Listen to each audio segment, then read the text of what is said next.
Hi, so I'm doing a little re-record of the presentation that I made at the Changing the Conversation webinar this morning. A couple of technical hitches, but also because we were running late, I felt like I rushed it a bit and didn't quite do it justice. So I want to make sure that we've captured the information in a way that is useful to people as much as possible. Just to reintroduce myself, I'm Jeff Mitchell. I'm the Managing Director and founder of Clean Slate Training and Employment, and also of Quids In magazine and Quids In Money Guidance. My part in this event and this presentation really is going to look more at sort of where it all came from, why it has become something of a passion project on my part to try and bring together partners across different sectors engaged in service delivery or policy formation to really try to think about ways that we can change the conversation, but re-engage parts of our community who feel left in the dark and left behind. It comes back full circle really to Tom's presentation earlier about storytelling around the campfire, but also I may have taken that a little bit too much to heart in this presentation, as you will see from the way that I presented it. But bear with me, I just really wanted to share some insights really.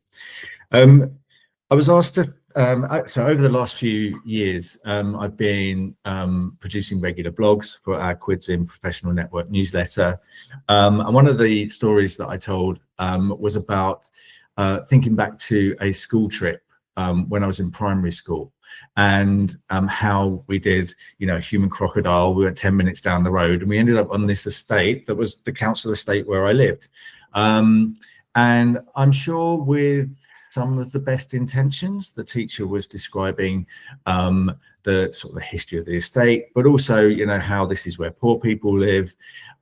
This is shoddy housing and not a nice place to live.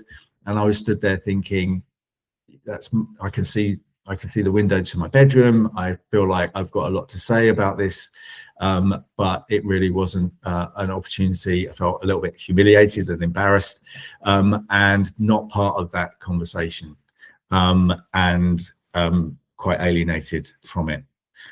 Later on in my school career, when I had gone into further education, I was the first in my family to do that.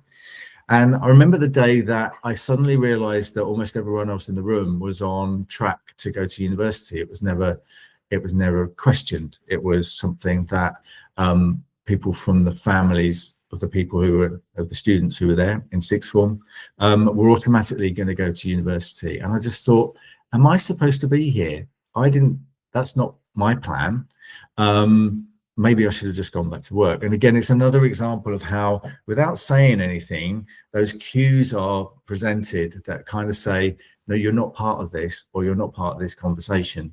And it's really stuck with me. And I think that one of the things that stood me in good stead is a personality trait to be quite defiant. If someone tells me I can't do something, I often start with the reaction, I bet I could. And in this case, after a couple of years working in a bank and realizing I hated that, I decided I was going to give higher education a go and wanted to become a journalist.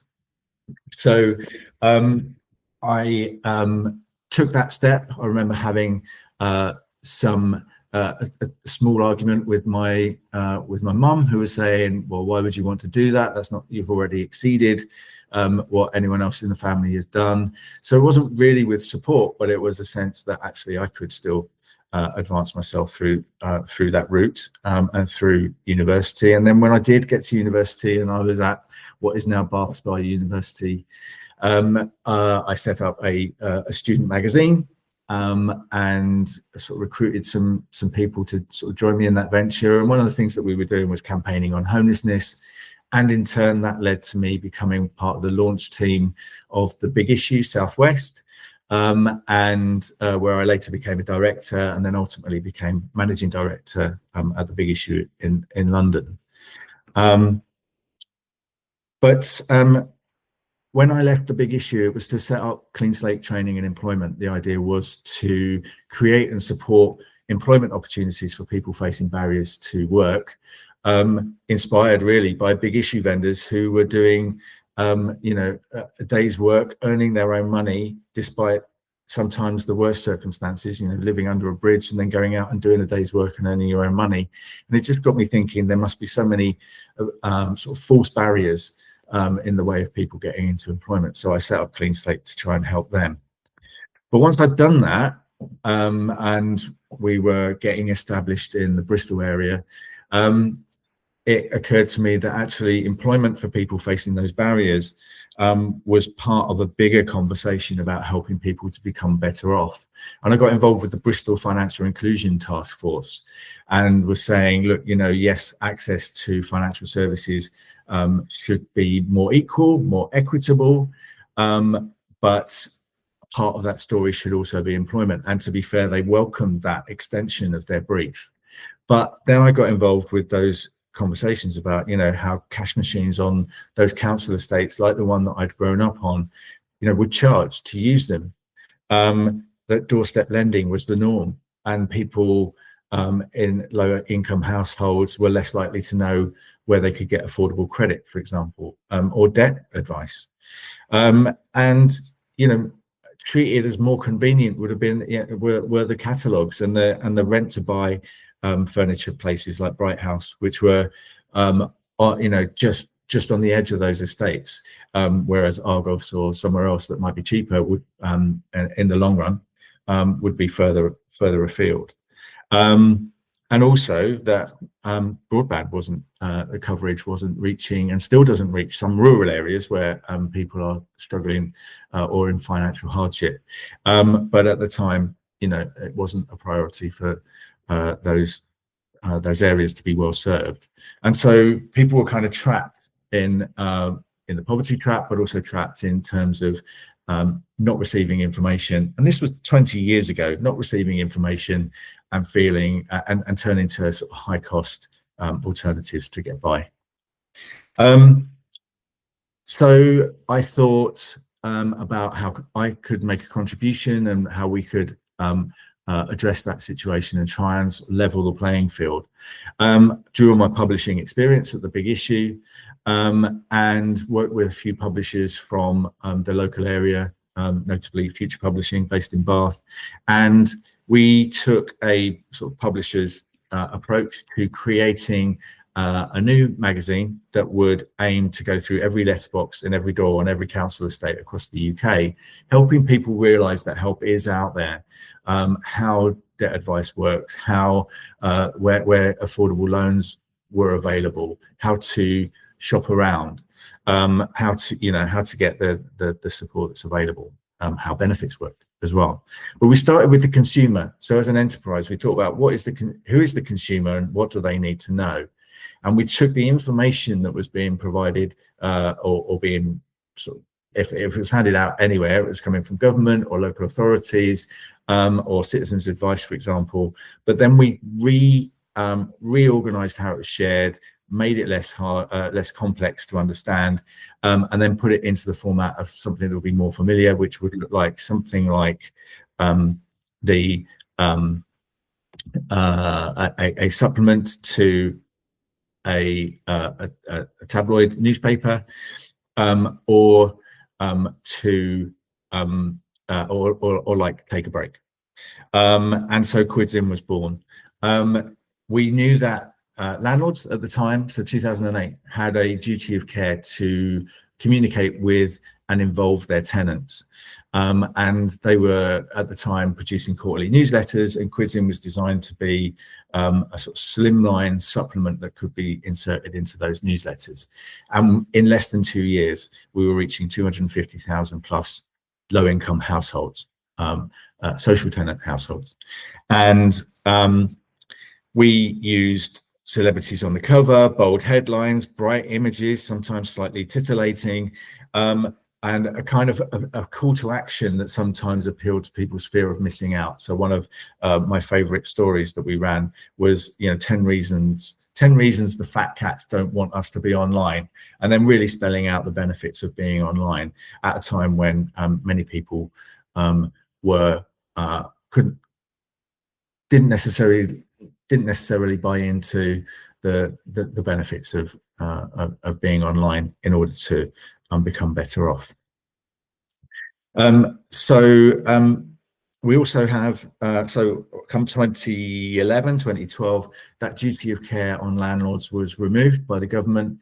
And at the same time, a lot of authorities and housing providers were moving to digital as the primary means to communicate with residents and tenants.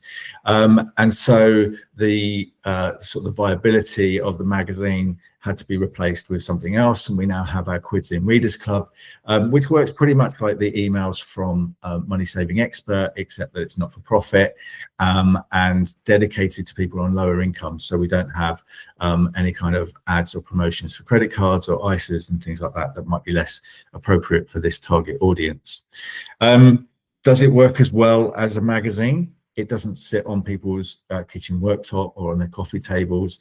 It doesn't get flicked through. An email doesn't get flicked through to see if there's stuff you might want to come back to later.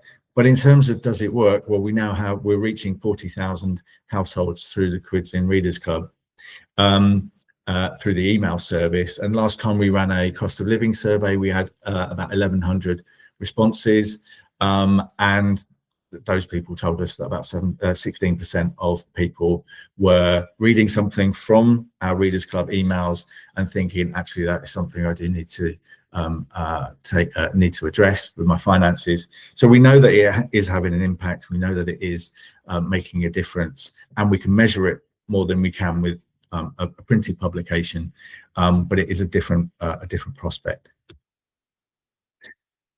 So in terms of the conversations that are taking place at the moment, I think it's what we've learned and what Madeline's presentation earlier sort of described is that people feel a bit like then they're not being listened to. They feel processed.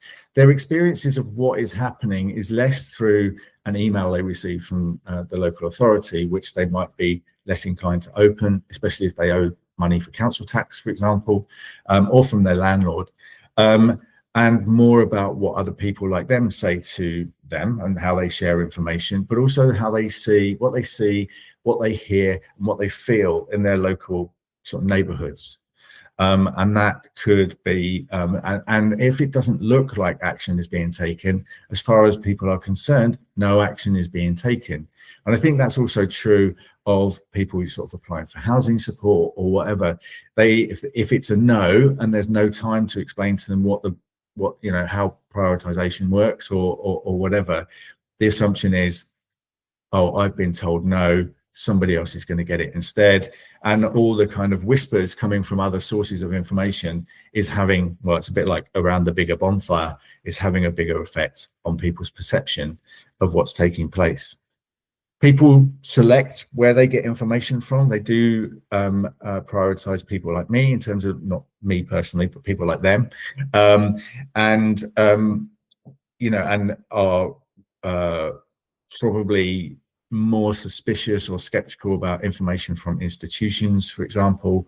And the other messages are sort of cutting through in a way that, as professionals and as institutions, and service providers, we can't always get equal billing there.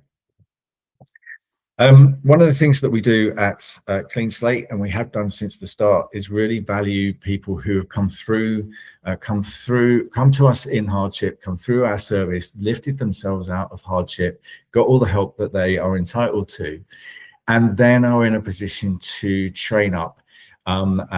So we recruit, we train, we mentor, and we employ them as experts for their lived experience. I do acknowledge that lived experience is starting to become treated as a bit of a wet log, as Tom described earlier. So being dropped onto a bonfire and kind of creating more smoke than warmth. but it is an important concept. It is an important principle that we are going to stick with at Clean Slate, because it makes all the difference. So once somebody has been able to put on their own oxygen mask, we help them put on their oxygen mask. They are then able to help others from a similar situation. And it really cuts through. They have more time to spend building rapport and trust, and they know what people are going through, and that just comes across, and they really understand it. It's part of our promise to the communities we work with. Our promise that we made a few years ago says, we see you, we hear you, we are you. We know that the people we work with who are struggling financially don't feel seen, they don't feel listened to. In terms of being part of our organization, we do it through Elements. We recruit them to join our teams. We also listen to them through surveys, as I mentioned, the cost of living survey, and sort of feedback processes. That means that we've always got that kind of ear to the ground about what it is that people need and their perceptions really of what we're doing, but also what other organizations are doing. And we've now got to a position where through our Elements program, 60% or more of our money coaches who work one-to-one with people in hardship have come through that program. They have that lived experience. They're now professionals providing a systematized money health check and money coaching process that we've pinned down, and we are scaling up, and we're able to scale up across the UK in similar ways, working in partnership with others. But we now have the majority of our money coaches have come from that background, which is really important to us. Don't take my word for it. I spent some time the other day with Emma, who has recently completed our peer worker training on the Elements program, and she explains how important it has been to her, firstly getting information from others who have a similar background to herself or a similar history as herself, but also how she loves being able to sort of pay that forward, if you like. Now, I attended a treatment centre, which I'm quite open about, for addiction. And coming out of there, after having 6 months of being institutionalised, I'd say, which was great. My life today is very good. I've turned things around. It was a real struggle because the rehab sort of cut you off then. They did provide a small aftercare service, but not. So I had to look at housing, I had to look at finances, I had to look at how to look at employment, I had to look at where to get food from, a food bank from, the whole shaboodle. And for somebody that had never ever in her life at the age of 52, as I was then, it was a bit massive shock. I just didn't know where to turn. I was appointed to the Citizens Advice, which was a very, very complex and hard thing, in that you had to get an appointment, which was 2 months later down the road from when you first made contact, because they're so busy. I was a little bit fortunate that I did get advice of people that had gone before me. But yeah, there was a lot of stigma. I felt very, very much in the dark because there wasn't really any guidance or anybody out there. The local council, unless you were sleeping on the street, they didn't know what to give you advice. And then obviously it was in time that once I did manage to get myself a grant through a local charity in Cheltenham, from that I bought a laptop, and from that I started doing my own research. And because again, you've got this barrier of, you know, so many bits of paperwork to fill out, so many, you know, reasons that they're not just helping you, and so many times you're having to explain why, and they do look at you as though, and I don't think they really realise. I mean, yes, they're doing a job. They must meet lots and lots of people in the same position every day. So I do look at them sometimes and think, I don't know how you do your job, but on reflection, they have got a job to do, and they've got to sort of not show emotion to it. But it is very, very frustrating, very frustrating. And I don't think they realise, or do they realise, but not show it, that they're the rules and regulations they're having to follow to, and the processes and the policies and procedures aren't good enough. Unless you're really, really in it, I think I absolutely do, because I was naive to this in the world I used to live in until it happened to me. I had no idea how people struggled or what they went through. You know, I was from a nice middle-class, privileged white girl background, but once I'd ripped had my whole life stripped, sorry, not ripped, of me because I fell into addiction through whatever circumstances. I was just another person out there asking for help and not knowing or having any direction of where to go. It is only from me being out there and meeting people like me that I have learnt, oh, didn't know that existed. Oh, I didn't know about that. It was only as I started doing the peer mentoring course and understood the concept of how you bring people to work for you that have been through this process. I thought, what a great idea, because, you know, it's people like me that have had that understanding of what it's like to have nothing and to have to go out and find it. The word you said is resourceful. I became very resourceful, even to the point where I have people ring me up now who've left the rehab because somebody's told them, oh, Emma can help you. Yeah, the general feel I got from people that came to sit down with the Clean Slate Peer Mentors was one of relief when they found that somebody would be able to make a phone call for them. As simple as that. If some people didn't have access to laptops or computers or know how to use their phones, you could see their relief that they had had a human being talking to them and, you know, guiding them. Some people are really, really desperate. It's awful. It is. And I've seen a lot of people go back to addiction or lose their lives. I'm being honest now, you know, because they feel that there is not enough out there to help them. I think compassion is needed. People to talk to are needed. People who've been in that situation and understand what they're going through. I think just, yeah, you know, just an ear to listen. But in this world we live in, nobody's got any time. You can't even get a GP appointment to talk to your GP if you're feeling down and low.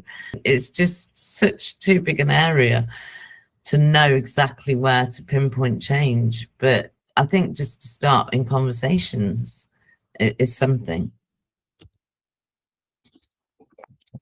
It was great talking to Emma. I spent 40 minutes, I think we were chatting, and just that sort of real understanding, and I think more than empathy with what people are going through it really shines through. But it also, I think, brings to life the concept of lived experience and the importance of it. Just sort of coming to sort of winding up now, really, I think, you know, I was reflecting on what am I trying to get across in terms of my part of the presentation, but also bringing together the other speakers as part of this bigger webinar. I think understanding, you know, what the challenge is. I don't think we've necessarily got all the answers. I think there are things that Clean Slate does through its Elements program and people with lived experience, but also Quids In, speaking a very colloquial language, and making sure that sometimes complex issues are made easier to understand and presented in a way that people can sort of digest. That information is part of the solution, but it's not the whole solution. I mean, what exactly do we do when so many people who feel disaffected about politics, disaffected about how life is in the UK at the moment, you know, trust informal sources of news over official channels like emails from their local authority, or even if, you know, newsletters were produced or whatever, information from Job Centre Plus or from the government. There's just this sort of skepticism about information being shared in a way. As service providers and policymakers, how do we make sure people see and hear and feel that things are changing, and that change can be good when it happens? It's something that in our one-to-one conversations with people, very often who start in the process feeling hopeless about the future, suddenly through a few quick wins and by us engaging with them where they are and what they need right now, and working our way towards sort of bigger options that open bigger doors for them, that they start to buy into this idea that the process can be positive. But luckily, because of the system we use, active listening, that coaching, and also with so many people with lived experience, we do build sort of trust and rapport quite quickly, and it does help us sort of build that bridge.